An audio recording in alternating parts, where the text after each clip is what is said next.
اس time پہ اپنی فوج کو اٹیک کرنا اور پھر اپنی فوج کو کہنا کہ ایک الیکٹڈ حکومت کو گرا دو. اپنے آپ کو ڈیموکریٹس کہتے ہیں, الیکٹڈ حکومت کو گرا دو. اور پھر فوج کو کہتے ہیں کہ اگر آرمی چیف الیکٹڈ حکومت کو نہیں گراتا تو فوج اس کو ہٹا دے. یعنی ملک میں فوج کو کہہ رہے ہیں کہ ملٹری کو کرو اور کہتے ہیں ڈیموکریٹک. تو میں اس لیے آج اس پلیٹ فارم سے, کیونکہ یہ وہ خاص طور پہ یہ سارا وہ علاقہ ہے جس میں لوگوں نے فوج میں جا کے بڑی اپنے ملک کے لیے قربانیاں دی ہیں, اور آج بھی ہماری فوج قربانیاں دے رہی ہے. آج جو ہندوستان سے دہشت گردی کی جا رہی ہے بلوچستان میں, پاکستان کے جو مرج ڈسٹرکٹس میں, یہ ہمیں کدھر سے ہو رہا ہے؟ ہمیں تو پہلے سے ہی اندازہ تھا کہ یہ ہر قسم کا پاکستان میں انتشار پھیلانے کی کوشش کر رہے ہیں, اور آج بھی ہمارے فوجی جوان قربانیاں دے رہے ہیں. اور اس میں یہ جو اپوزیشن جو حرکتیں کر رہی ہے, میں نے کبھی اپنی پاکستان میں اس طرح اپنے ملک کو انڈرمائن کرنے کے لیے کبھی کسی حکومت کو نہیں دیکھا. اور صرف ایک ان کا مطالبہ ہے کہ ان کو ہم کسی طرح NRO دے دیں. یعنی جو چوری انہوں نے 30 سال سے کر رہے ہیں اور پیسہ باہر لے کے جا رہے ہیں, کسی طرح اتنا بلیک میل کریں. مجھے تو ان کو پتہ ہے کر نہیں سکتے, تو اس لیے اداروں کو اتنا بلیک میل کریں کہ کسی نہ کسی طرح پریشر میرے پہ ڈالیں کہ ان کی چوری کے لیے ہم ان کی چوری معاف کر دیں. اور آج میں اپنی اگلی بات جو شروع کرتا ہوں, جس کے لیے میں یہاں آیا ہوں, اس سے پہلے میں ایک بات کہنا چاہتا ہوں اپنی قوم کو. یہ سب یاد رکھ لیں, اگر ان چوروں کو کسی حکومت نے NRO دیا تو وہ اتنی بڑی اس ملک سے غداری کرے گا کہ دشمن وہ کام نہیں کرے گا جو وہ حکومت کرے گی ان کو چوری کو معاف کر کے. جنرل مشرف نے ان دونوں لیڈروں کو NRO دیا, اس کا نتیجہ کیا ہوا کہ 10 سالوں میں پاکستان کا قرضہ 4 گنا زیادہ بڑھا. کوئی بتائے کہ پیسہ کدھر گیا ہے؟ 4 گنا, یعنی 6,000 ارب سے پاکستان کا قرضہ ان 10 سالوں میں, ان دونوں کو NRO ملنے کے بعد انہوں نے جو 2 باریاں لی, پاکستان کا قرضہ 30,000 ارب پہ گیا ہے. 6,000 سے 30,000. تو جب میں آج جب پارلیمنٹیرینز اور اپنے پولیٹیشن سے بات کر رہا تھا, تو وہ سارے کہہ رہے تھے ہمیں سڑکیں چاہیے, اور مجھے سارے آپ کے اس علاقے کو تو میں بڑی اچھی طرح جانتا ہوں, تو مجھے پتہ ہے آپ کے کیا مسئلے تھے. تو میں تب ان کو بتا رہا تھا کہ ایک حکومت جب ہم آئے تو جتنا ہم نے ٹیکس کا پیسہ اکٹھا کیا پہلا سال, اس کا آدھا چلا گیا ان کے لیے ہوئے قرضوں کی قسطیں ادا کرنے میں, آدھا چلا گیا. اور اب یہ جو دوسرا سال ہمارا گزرا ہے, پہلے سال میں ہم نے 2,000 ارب یعنی 4,000 ارب ٹیکس اکٹھا ہوا, 2,000 ارب قرضوں کی قسطیں دینی تھی ان کے لیے ہوئے قرضوں پہ, جو انہوں نے 4 گنا زیادہ قرضہ چڑھایا. اور دوسرے سال میں وہ قرضے بڑھتے جا رہے ہیں کیونکہ ان کے اوپر سود لگ رہا ہے. تو دوسرے سال 2,700 ارب ہمیں قرضوں کی قسطیں واپس کرنی پڑی. اس لیے جو پیسہ خرچ کرنا ہے اپنے لوگوں کے اوپر, وہ ہمارے پاس کم رہ جاتا ہے. تو یہ ہوتا ہے جب کہ آپ ان لوگوں کو جو کرپٹ ہوتے ہیں, جب وہ آ کے ملک کی سربراہی کرتے ہیں تو وہ سارے ملک کا نظام تباہ کر دیتے ہیں, اوپر سے لے کے نیچے تک ایک نظام کو کرپٹ کر دیتے ہیں. آپ ایک تھانے دار کو کیسے کہیں گے یا ایک پٹواری کو کیسے کہیں گے چوری نہ کرے جب ملک کا سربراہ پیسہ چوری کر رہا ہے؟ آپ یہ کیسے کہیں گے یہ جو لوگ جیلوں میں بھرے ہوئے ہیں, یہ جو میرے سے مانگ رہے ہیں NRO دو, تو یہ بیچارے جو جیلوں میں غریب لوگ بھرے ہوئے ہیں, ان کا پھر کیا قصور ہے؟ ان کی تو قصور ان سے بہت کم ہے. جو چوری انہوں نے کی اربوں روپے کی اور باہر جا کے بڑے بڑے محلوں میں بیٹھے ہوئے ہیں, تو وہ بیچارے جو جیلوں کے اندر پڑے ہوئے ہیں ان کی تو لاکھوں کی چوری ہوگی. اور اگر ان لوگوں کو سزا ہم نہیں دیتے تو مجھے یہ بتائیں کہ کیا ہم اپنے بچوں کو بتا رہے ہیں کہ طاقتور اس ملک میں جو مرضی کرے وہ بلیک میل کر کے NRO لے لے اور صرف غریب آدمی کے لیے جیل ہے؟ اور اس لیے میں اپنی قوم کو بار بار یاد کراتا ہوں کہ نبی صلی اللہ علیہ وسلم نے کہا تھا کہ تمہارے سے پہلے بڑی قومیں تباہ ہوئیں جو طاقتور کو این آر او دیتی تھی اور کمزور لوگوں کو بیچاروں کو جیلوں میں ڈالتی تھی۔ اب جی میں چکوال کے اوپر آتا ہوں جس کے لیے آج میں یہاں آیا تھا۔ دیکھیں جو مجھے یاسر آپ کی بات بڑی آج پسند آئی، صرف میں ایک جگہ اگری نہیں آپ سے کرتا کہ آپ نے کہا کہ انڈسٹریل ریولوشن جب آئی یورپ کے اندر تو مسلمان ملکوں کے اندر ہم نے تعلیم پہ زور نہیں دیا۔ یہ ایکچولی ٹھیک بات نہیں ہے۔ جب یورپ کے اندر انڈسٹریل ریولوشن آئی تو اس کی ایک اور بہت بڑی وجہ تھی، اس کے ساتھ ساتھ یورپ کے اندر ڈیموکریٹک موومنٹ بھی شروع ہو گئی، اور جو وہاں جب انڈسٹریل ریولوشن آئی تو ان کی جو لیڈرشپ تھی وہ میرٹ کے اوپر آنی شروع ہو گئی، اور وہ اکاؤنٹیبل تھی، یعنی قانون کے نیچے تھی ان کی لیڈرشپ۔ ہوا کیا کہ مسلمانوں کا جو ہمارا سفر شروع ہوا مدینہ کی ریاست سے، وہ بڑے ڈیموکریٹک سٹرکچرز تھے۔ مدینہ کی ریاست کے اندر جو خلیفہ وقت تھا وہ اکاؤنٹیبل تھا۔ عام آدمی حضرت عمر سے پوچھا مسجد میں کہ جی بتائیں آپ نے یہ کپڑے، نئے کپڑے کدھر سے لیے؟ اور حضرت عمر نے جواب دیا، یہ نہیں کہا جس طرح بھی یہ فضل الرحمان نے کہا جی میں تو خود صادق امین ہوں، میں نے خود ہی فیصلہ کر لیا، میں صادق امین ہوں، میں جواب دہ نہیں ہوں کسی کا۔ اور پھر دو خلیفہ وقت جا کے عدالت میں کھڑے ہوئے، قانون کی بالادستی تھی، قانون اوپر تھا سب سے۔ اور ڈیموکریسی کی دو چیزیں سب سے جس کی وجہ سے دنیا میں ڈیموکریسی آگے بڑھی، ایک قانون کی بالادستی اور دوسری میریٹوکریسی تھی۔ تو جو بادشاہ تھی، جو ہم پیچھے رہ گئے، ہم اس لیے پیچھے رہ گئے کہ وہ جمہوریت کی طرف جانا شروع ہو گئے، اور ہم کدھر مدینہ کی ریاست میں جمہوریت، ہمارے پاس سارے جو سٹرکچرز جمہوری تھے، ہم بادشاہت کی طرف جانا شروع ہو گئے۔ اور بادشاہت کے اندر دو چیزیں ہوتی ہیں جو ایبسولوٹ کنگشپ جسے کہتے ہیں، اس میں نہ بادشاہ اکاؤنٹیبل ہوتا ہے، اور دوسری چیز میرٹ نہیں ہوتی۔ جو ڈیموکریسی ہوتی ہے وہاں لیڈرشپ میرٹ پہ آتی ہے، جو بادشاہت ہے وہاں تو خون کے اوپر لیڈرشپ ہے۔ اب آپ یہ دیکھ لیں، دونوں بڑے بڑے جو اس ملک میں جنہوں نے 30 سال میں اس ملک میں چوری کی اور آج اربوں پتی ہیں اور باہر بھی پیسہ ان کا اور بچے بھی باہر ہیں، ان کے جو دو بچے، اب ایک کا بیٹا ایک کی بیٹی اب جو یہ این آر او کے جلسے کر رہے ہیں، تو ان سے کوئی پوچھے کہ آپ کی کوالیفیکیشن کیا ہے، کیا وجہ ہے کہ آپ دونوں پارٹیز کے سربراہ بنے ہوئے ہیں، کیا کیا آپ نے؟ آپ اگر کوئی نوکری، چھوٹی سی بھی نوکری لینے جاتے ہیں تو پہلا سوال آپ سے یہ پوچھا جاتا ہے کہ آپ کا جاب ایکسپیرینس کیا ہے، آپ نے کیا کیا زندگی میں؟ جاب ایکسپیرینس کے بغیر آپ کو کہیں نوکری نہیں ملتی۔ تو ان دونوں سے اگر کوئی پوچھے کہ آپ کا جاب ایکسپیرینس کیا ہے تو وہ کہیں گے جی ہمارے دونوں کے باپ پاکستان کے کرپٹ ترین آدمی تھے اور ان کے اوپر کیسز چل رہے ہیں اور عدالتوں میں کنوکٹ ہو رہے ہیں، یہ ہماری کوالیفیکیشن ہے۔ اور تو ان کی کوالیفیکیشن کوئی نہیں، 1 گھنٹے کا دونوں نے کام نہیں کیا زندگی میں، 1 گھنٹے کی کمائی نہیں کی، تو وہ ملک چلانے جا رہے ہیں۔ آپ ایک فیکٹری کی ہے کہ فیکٹری کے لیے آپ ذرا ایم ڈی کو ذرا ریکروٹ کریں گے تو ذرا دیکھیں وہ کیا کیا سوال پوچھتے ہیں اس فیکٹری سے کہ بتائیں تم نے کیا کیا کیا زندگی میں۔ تو یہاں ملک چلانے جا رہے ہیں اور جاب ایکسپیرینس کیا ہے کہ ہم بڑے شان و شوکت میں پلے ہیں لیکن بدقسمتی سے وہ حلال کا پیسہ نہیں تھا۔ اچھا جی، میں جو انڈسٹریل ریولوشن سے شروع ہوا تھا، جو قومیں آگے بڑھی ہیں، جب تک ہم تعلیم کے اوپر زور نہیں دیتے، کوئی زندگی میں شارٹ کٹ نہیں ہے۔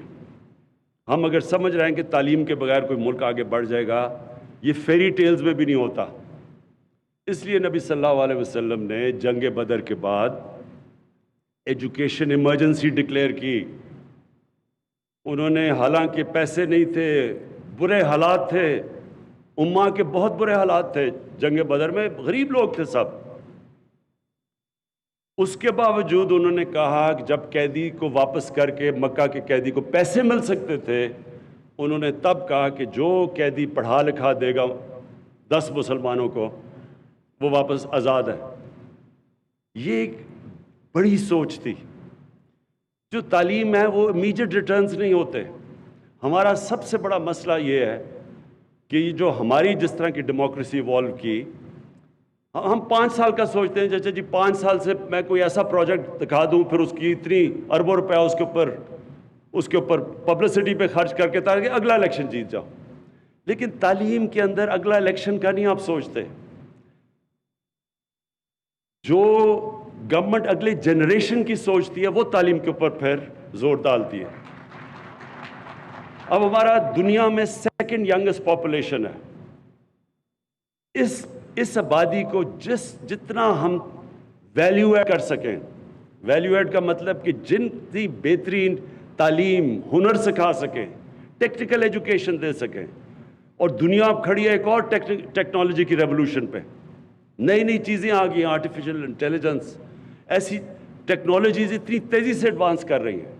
لیکن خوش قسمتی ہماری یہ ہے کہ ہم اپنی ینگ آبادی کو اس وقت اگر ہم اکوپ کر دیں تو یہ لیپ فراگ کر سکتے ہیں. مطلب یہ کہ بجائے ایک پروسیس سے گزرنے کے ہم بڑی تیزی سے آگے جا سکتے ہیں. اس لیے جو 2 آج میں نے آج انوگریٹ کی ہیں 2 چیزیں، ایک آپ کی جو یونیورسٹی چکوال یونیورسٹی، اور دوسرا جو آپ نے سینٹر آف ایکسلنس یا ایک اسکول ایسا بنایا کہ جو بہترین ٹیلنٹ چکوال کے بچوں کا، لیکن غریب بچوں کا، وہ بچے جو کہ جن کے ماں باپ کے پاس پیسہ نہیں اعلیٰ تعلیم دینے کا بچوں کو، ان کے لیے جو اسکول بنایا ہے. میں آج آپ کے سامنے پیشن گوئی کر رہا ہوں کہ اگر آپ نے صحیح توجہ دے دی ان اسکولوں پہ، یعنی ٹیچرز کے اوپر صحیح توجہ دے دی، اچھے ٹیچرز بھی دیے، اسکول کی بلڈنگز کافی نہیں ہوتی، اس کے اوپر ٹیچرز بھی آپ کو اچھے چاہیے ہوتے ہیں. اگر آپ نے توجہ دے دی تو آپ کا بہترین ٹیلنٹ اس اسکول سے نکلے گا جدھر آپ میرٹ کے اوپر غریب گھرانوں سے بچوں کو لے کے آ رہے ہیں. ہم نے نمل یونیورسٹی میں ساتھ ہی ہے، کبھی آپ کو موقع ملے ضرور جا کے دیکھیں، کیونکہ مجھے اس کا بڑا فخر ہوتا ہے اس یونیورسٹی کا. اس میں 90% جو اسٹوڈنٹس ہیں وہ اسکالرشپ پہ ہیں، یعنی ان کا تقریباً سارا پیسہ ہم اکٹھا کر کے اسکالرشپ پہ دیتے ہیں. اور وہ غریب ترین گھرانے کے بچے ہیں، اور ان میں سے 75% بچے اردو میڈیم اسکول کے ہیں. اور جو انیشل ڈگریز تھیں وہ بریڈفورڈ یونیورسٹی کی ہیں، یعنی انگلینڈ کی یونیورسٹی کی ہیں. لیکن آپ کو حیرت ہوگی کہ جو ان کا رزلٹ ہے، جس طرح کے وہ بچے پڑھتے ہیں اور جو ان کے اندر ڈرائیو ہے، جو ہنگر ہے، جو بھوک ہے، وہ بریڈفورڈ یونیورسٹی کی ڈگریز لے رہے ہیں. اور بریڈفورڈ یونیورسٹی سے جو پرسنٹیج ہے فرسٹ ڈویژنز کی، وہ نمل یونیورسٹی کی زیادہ ہے. کہنے کا مطلب یہ ہے کہ جب آپ موقع دیتے ہیں ان کو جن کے اندر ایک آگ لگی ہوتی ہے کہ ہم کسی نہ کسی طرح زندگی میں اوپر جائیں، اور ان کو موقع دے دیتے ہیں اچھا تعلیم دے کے، اور پھر وہ یہ جب سوچتے ہیں کہ میں اپنے خاندان کو بھی اوپر لے جاؤں گا، اپنی فیملی کو بھی اٹھا دوں گا، اپنی زندگی بہتر کر لوں گا، وہ کئی دفعہ وہ اسکول جن کے اندر بچے پیسے والے گھروں کے آتے ہیں وہ مقابلہ نہیں کر سکتے. اور یہ نمل یونیورسٹی میں آپ دیکھ لیں کہ نہیں، وہ جو نمل یونیورسٹی کے اندر جس طرح کے بچوں کے اندر ڈرائیو ہے وہ نظر آتی ہے ان کے رزلٹس پہ. اور اس لیے یہ جو آپ نے ایک پہلے اسکول، میں سمجھتا ہوں کہ اسکول میں سے آپ کا بہترین ٹیلنٹ نکلے گا. دوسرا جو یونیورسٹی ہے یہ بڑی ضرورت تھی یہاں سارے علاقے کے لیے کوالٹی کی یونیورسٹیز. یہ جو آپ بنانے جا رہے ہیں، میں آپ کو مبارک بھی دیتا ہوں اور آپ یقین دلاتا ہوں کہ پوری طرح انشاءاللہ میں آپ کی اس پہ سپورٹ کروں گا ہر تک، اینڈ تک. اور پھر جو ہاسپٹل ہے یہ بہت ضروری ہے. یہ جو 500 بیڈ کا ہاسپٹل بنا ہے اس کی بڑی ضرورت ہے. اس سارے علاقے میں آبادی ہماری بڑھتی جا رہی ہے، ہمارے پاس اتنے ہاسپٹلز نہیں، نرسز نہیں، ڈاکٹرز نہیں. تو یہ جو آپ پہلا تو یہ قدم ہے کہ اس علاقے میں ایک ہاسپٹل کی بہت ضرورت تھی. تو یہ جو آپ نے 500 بیڈ کا ہاسپٹل بنایا، اور یہ جو شروع کر رہے ہیں آپ، اس کے لیے پھر سے میں آپ کو ریپیٹ کرتا ہوں کہ پوری ہم سپورٹ دیں گے۔ لیکن میں آپ کو یہ بھی بتا دوں کہ جو پاکستان میں جتنے ہاسپٹل کی ضرورت ہے وہ گورنمنٹ نہیں بنا سکتی، اور اس کے لیے ہم نے ایک ایسا زبردست، اور میں دونوں پنجاب اور پختونخوا کی گورنمنٹس کو خاص طور پہ خراج تحسین پیش کرنا چاہتا ہوں کہ جو ہیلتھ کارڈ ہے، جو ہیلتھ کارڈ لے کے آئے ہیں یہ انشاءاللہ آپ دیکھتے رہیں۔ میں آپ کے سامنے یہ بھی پیشن گوئی کرتا ہوں کہ 5 سال 6 سال 8 سال 10 سال تک، میکسیمم 10 سال تک یہاں کا جو ہیلتھ سسٹم ہوگا، ہمارے سے بڑے امیر ترین ملکوں کا بھی وہ ہیلتھ سسٹم نہیں ہوگا جو پاکستان کا بننے جا رہا ہے۔ اور وہ کیوں؟ وہ اس لیے کہ ہیلتھ کارڈ میں ہر خاندان میں، اور فیصلہ ہوا ہے کہ اگلے سال کے اینڈ تک ہر پنجاب کا اور پختونخوا کا خاندان اس کے پاس ہیلتھ انشورنس ہوگی۔ اس کو کہتے ہیں یونیورسل ہیلتھ کوریج۔ یہ آپ حیران ہوں گے، میں پھر سے کہہ رہا ہوں، امیر ترین ملکوں کے اندر بھی یونیورسل ہیلتھ کوریج نہیں ہے۔ یہ جو کارڈ ہے ہیلتھ کارڈ، اس سے کیا ہوگا؟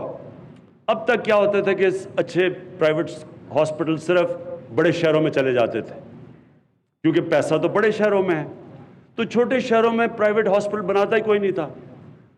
اب ہم پرائیویٹ ہاسپٹلس کو انکریج کر رہے ہیں، انشاءاللہ ان کو سستی زمینیں دیں گے ہاسپٹل پرائیویٹ سیکٹر کو آنے میں۔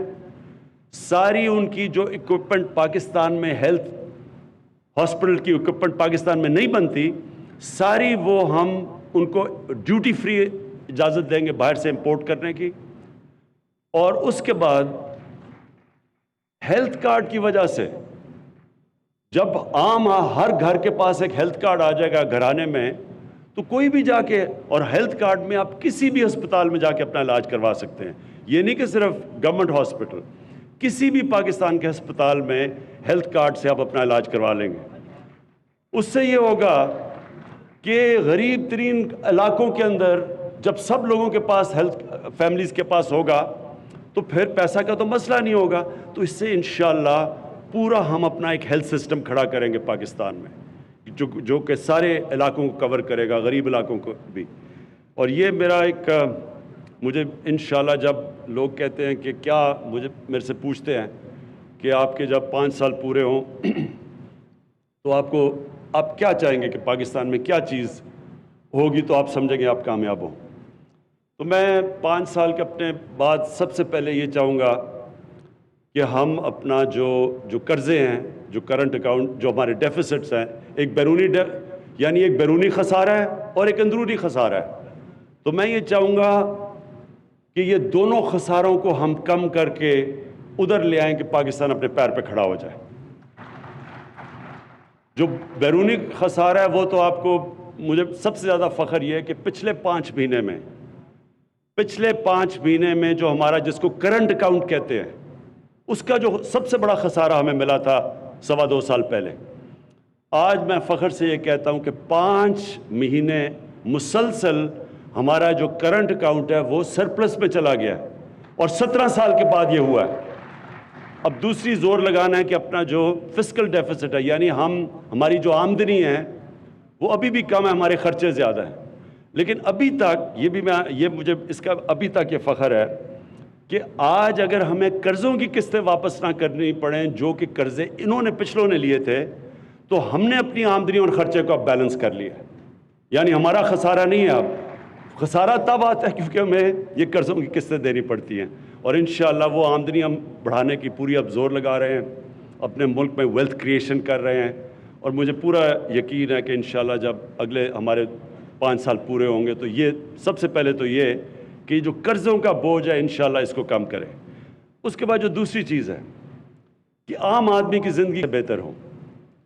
اگر عام آدمی کی زندگی بہتر ہو، غربت یہاں کم ہو گئی، لوگوں کی بنیادی ضروریات، ان کی صحت کا ہم دھیان رکھ سکے، ان کے لیے ہم تعلیم، ہر غریب گھرانے کے لیے موقع ملے تعلیم کا، اور یہ جو ہمارے جو دور دراز علاقے ہیں وہاں اسکول خالی پڑے رہتے ہیں، وہاں سسٹم ٹھیک نہیں ہے، پورا زور لگا رہے ہیں کہ اب یہ جو ایجوکیشن کا سسٹم ہے ایسے کریں کہ اس کو ڈی سینٹرلائز کر دیں، اور ساتھ ساتھ اس کے ساتھ جو ہمارا لوکل گورنمنٹ سسٹم آ رہا ہے، جو بلدیاتی الیکشن آ رہے ہیں، یہ پاکستان میں ایک انقلابی سسٹم ہے، اور اس سسٹم کے ذریعے ہم اپنی جو دیہاتی علاقوں کے اندر جو ڈسٹرکٹس ہیں، جس طرح چکوال ہے، میاں والی، وہ لوکل گورنمنٹ کے اندر سکولوں کو اوورسی کریں. اور یہ ہمارا بڑا ایک ریولوشنری سسٹم ہے جو انشاءاللہ جب الیکشن آئیں گے تو آپ کو پتہ چلے گا. بڑی محنت سے ہم اپنا نیا بلدیاتی نظام لے کے آئے ہیں. تو اسکول کا نظام ٹھیک ہو جائے، صحت کا نظام ٹھیک ہو جائے، گورننس سسٹم جو ہم اب لگے ہوئے کوشش کر رہے ہیں کہ ہمارا جو پولیس کا سسٹم ہے وہ ٹھیک ہو، اور اس کے لیے بھی آپ دیکھتے رہیں گے کہ پوری جدوجہد ہے، کیونکہ یہ ایک بری عادتیں پڑ چکی ہیں کئی سالوں سے. تو اس کو آہستہ آہستہ انشاءاللہ ٹھیک کر رہے ہیں، اور 5 سال کے بعد لوگوں کو نظر آئے گا کہ پولیس ایک ایسی ہماری بن گئی ہے کہ لوگوں کی جان اور مال کی حفاظت کرے گی. تھانہ ایک ایسا ہوگا جدھر لوگ یہ نہیں سمجھیں گے کہ تھانہ کوئی دور سے کوئی باہر سے قوم آ کے چلا رہی ہے، اپنا یعنی پولیس کو اپنی پولیس سمجھیں گے. اور انشاءاللہ اس کے اوپر پورا زور ہے. اور اس کے علاوہ جو میں چاہوں گا کہ جو ہمارا جو احساس پروگرام ہے وہ پاکستان کی تاریخ میں نہیں، دنیا کے اندر بہترین ایک وہ پروگرام مانا جائے غربت کم کرنے کے لیے. ہم ایک بڑی یہ جو ابھی بھی ہمارا احساس پروگرام جو کرونا کے دور ہم نے جس طرح پیسے بانٹے غریب لوگوں کے اندر، یہ تو دنیا بھی ابھی سمجھتی ہے، اس کی خراج تحسین پیش کرتی ہے پاکستان کو کہ بہترین طریقے سے شفافیت سے اور بڑے تھوڑے وقت پہ اتنا زیادہ ہم نے پیسہ بانٹا غریب لوگوں میں، جس سے بچ کے ہماری عوام لاک ڈاؤن میں جو تباہی مچی تھی. لیکن جو اب پوری طرح احساس پروگرام ہم لے کے آ رہے ہیں غربت کم کرنے کے، یہ ہم نے چائنا سے بڑی تفصیل سمجھی تھی کہ چائنا نے کیسے غربت اپنی کم کی. دنیا کی تاریخ میں کبھی کسی ملک نے اتنی تیزی سے اتنے تھوڑے ٹائم میں اتنے زیادہ لوگوں کو غربت سے نہیں نکالا جو چائنا نے نکالا ہے. تو اس پروگرام کے تحت میرا پورا ایک ایمان ہے کہ ہم اپنے 5 سال کے بعد یہ کہہ سکیں گے کہ پاکستان میں جب ہم آئے تھے اس سے اب غربت بہت کم ہو چکی ہے. اور جو میرا ابھی میں ایک اور اسکیم شروع کرنے لگا ہوں کہ ایک پورے ہمارا ایک پروگرام جس کے اندر پورے سٹیپس لیں گے کہ کوئی پاکستان میں بھوکا نہ سوئے. اس کے لیے ہم انشاءاللہ پورا ایک پلان لے کے آئیں گے جس میں پاکستان کے شہریوں کو ہم پوری قوم مل کے کرے گی کہ کوئی ہمارے ملک میں بھوکا نہ سوئے. یہ ایک پورا پروگرام انشاءاللہ آپ کے سامنے لے کے آؤں گا. تو میں پھر سے آج آپ کو چکوال کے لوگوں کو مبارک دیتا ہوں. وہ ایک تو میں بھول گیا، وہ جو سڑک اس کی بڑی ضرورت تھی بائی پاس کی، اس سے بڑا فرق پڑ جائے گا یہاں، وہ تو ہم نے چوتھی چیز آج انوگریٹ کیا ہے. لیکن میرے لیے اصل 2 چیزیں ہیں، ایک آپ کا ہاسپٹل اور یہ جو آپ کے ایک اسکول بنا ہے اور جو یونیورسٹی، اس کی میں آپ کو خاص طور پہ مبارک دیتا ہوں پھر سے. وزیر اعظم عمران خان یونیورسٹی آف چکوال کے سنگ بنیاد کی تقریب سے خطاب کر رہے تھے. کہا کہ اپوزیشن ملکی اداروں کو ٹارگٹ کر رہی ہے، اپوزیشن بھارت کی زبان بول رہی ہے. وزیر اعظم عمران خان چکوال کا دورہ کر رہے ہیں، جہاں پر انہوں نے اس وقت یونیورسٹی آف چکوال کی سنگ بنیاد اس کا رکھ دیا ہے. چکوال میں وزیر اعظم عمران خان یونیورسٹی آف چکوال کے سنگ بنیاد کی تقریب سے خطاب کر رہے تھے. خطاب کے دوران انہوں نے کہا کہ اپوزیشن ملکی اداروں کو ٹارگٹ کر رہی ہے اور اپوزیشن بھارت کی زبان بول رہی ہے. انہوں نے کہا ہے کہ ہیلتھ کارڈ کے ذریعے پاکستان کے کسی بھی اسپتال سے علاج کرایا جا سکے گا. ہیلتھ کارڈ ایشو سے متعلق انہوں نے بات کی اور انہوں نے کہا کہ اس سال مزید ترقیاتی کام چکوال میں کرائے جائیں.